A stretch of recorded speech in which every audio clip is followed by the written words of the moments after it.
Good evening, ladies and gentlemen. This is Kazuri Alameen, still breathing, very grateful. A quick nugget of wisdom. I have been in the mental health business for over 40 years. 40 years.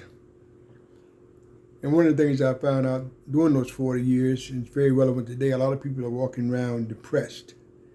Some of the definitions, and one of the main definitions for depression is it's a mood disorder that's manifested by sadness, grief and loss, not having too much interest in your activities for daily living, not taking care of your physical and your mental health needs because you don't feel like it, hopeless sometimes, irritability, sometimes it messes with your appetite, sometimes it messes with your sleep pattern. And these are some of the manifestations, not all, but some of the manifestations of one who's depressed. So what's your point, Mr. Kazuri? I'm encouraging you when you go through these particular seasons, we all taste depression, whether we call it that or not. I mean, I've tasted it myself, and life has taught me I'm going to taste it again. It's just life. Get you some assistance. There are certain things in life that you need to be able to talk to people about and not be judged and not be made to feel ashamed, not to be made to feel weak.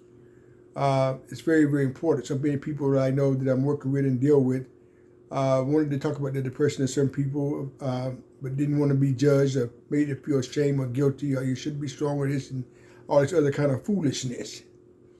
We all got some life issues, ladies and gentlemen. We all are in need of human repair. All of us are in need of human repair. We can be in denial if we want to, but we all are in need of human repair. Life can break us, it can bend us, it can crack us, it can make us fragile. Don't make you a bad spiritual being by no means. We all got some stuff we got to work through.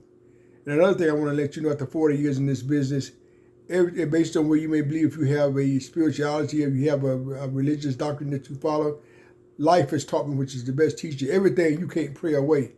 I need to say that again for the people in the fifth row. Everything you can't pray away. There are 7.8 billion people on planet Earth at any given day. There's some things that you're going to go through on Earth that you need to talk to somebody about. You ain't got to tell all your business, but you need to be able to share. So many people missed it. I'm just going to pray it away. No, that's unrealistic. I'm not anti-prayer by no means. Don't misunderstand me, but everything you can't pray away, you got to be able to talk about it. We have a saying in mental health that was relevant then and is relevant now. If you don't talk it out, you're going to act it out. Why? Because it's got to go somewhere. If you don't talk it out, you're going to act it out. It got to go somewhere. And 99% of the time, if you act your emotions out, they're going to be in the negative. So I'm going to encourage you to get with people to the best of your ability, whoever it may be, that you can trust, that you can talk to, you can be open with, where your head and your heart is in alignment with each other, which means you're in harmony with your spirit. When your head and your heart is in alignment, you're in harmony with your spirit. And sometimes you got to go through the numbers to find out who you got to talk to. If by chance you don't have a person that you can trust, I respect that. Also, I would encourage you to journal your feelings down. You can be very honest with you with that pen and that pencil and a piece of paper, or your tablet, or however you want to verbalize it. Get those bad vibrations off of you. I've been journaling for over 30 years, and I do it every day. Every day. I know how to try to do a dissertation, a thesis. Sometimes I only write one word, but it helps me. So whatever interventions that you need to use to help you to become a very, very powerful, positive, productive being, do that. One size does not fit all, and that's another misconception. People coming on and talking about, well, you're only got to go one way. I beg to differ. Once again, there's 7.8 billion people in this world. How the hell are you going to say one way is the only way? This is the only way. That's very narrow-minded thinking. As I tell people, 7 plus 3 is 10. 5 plus 5 is 10. And 6 plus 4 is 10. You got to find what path worked for you. And when that path works for you, you work that path. But some people have missed this. They want to tell you what path you need to follow. If you don't follow, you're not going to end up somewhere. That's narrow-minded and diabolical thinking. And I stand on that. There's 7.8 billion people in the world.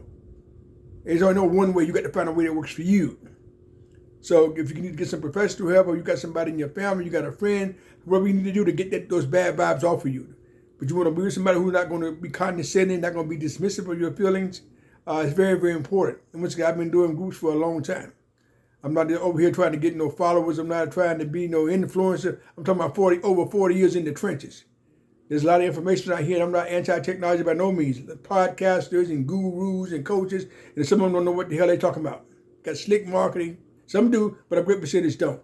So, because I see a lot of people get hurt and re-traumatized every day listening to people that don't know what they're talking about. But they are influencers, they are followers, they are coach. They have no experience. Experience is anything that you go through, anything that goes through you.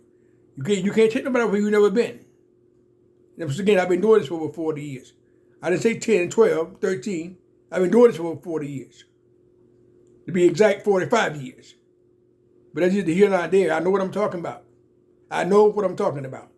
Please get you some help. You are not weak. You're not guilty. Don't feel guilty. Don't let anybody make you feel guilty. Depression, signs of irritability, loss of interest in things.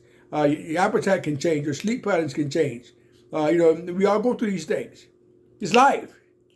But if you don't know how to deal with it and you keep holding on to it and rationalize it, it'll begin to deal with you. And when it deals with you, it's in control. And that becomes very, very devastating. So get you some people or talk to some people, a person that you can trust. And you can talk about your feelings and not having to be restricted and repressed. Talk about your feelings. Get those bad vibes off of you. And once again, if you don't have anybody you can trust at this time, write your feelings down on paper. And that's private, personal, and confidential. You ain't got to share it with anybody. And I'm speaking for over 40 years in this business.